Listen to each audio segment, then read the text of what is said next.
This definitely wasn't about race. This wasn't about religion.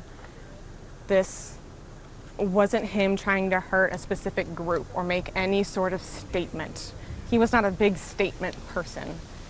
If he was doing this, it was probably in the moment and it was personal. He talked to me about how people needed to take more action and maybe start a little ruckus. He never mentioned anything to this scale or wanting to like do anything extreme, just that like quiet protests weren't enough. There needs to be more direct action. And at that core, I believe. To his extreme, not at all. It feels like I'm in an alternate universe. Like, what a weird sentence. My ex-boyfriend was a mass murderer. What? So yeah, I'm still in shock. I'm gonna be dealing with these emotions for probably months, if not longer. And whether or not I was shocked, I'm not shocked he did something horrific because he had untreated problems, and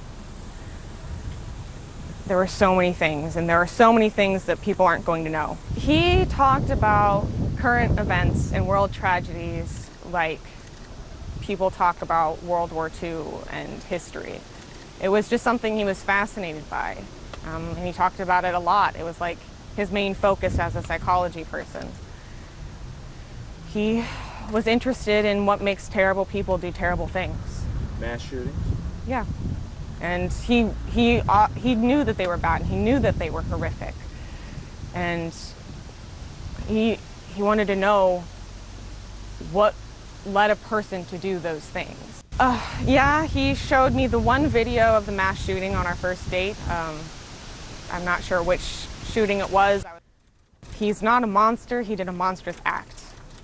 And if we just look at that, if we just label him as a monster, we're not going to solve anything. We're not going to figure anything out. I didn't think he would go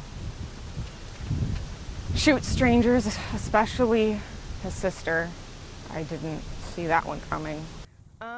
So he didn't talk about his family a whole lot. He told me that he liked his sister.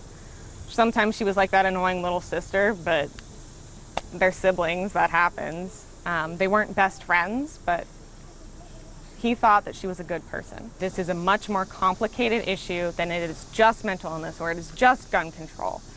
It is all parts put together, every system failing him, and every system failing those victims through him.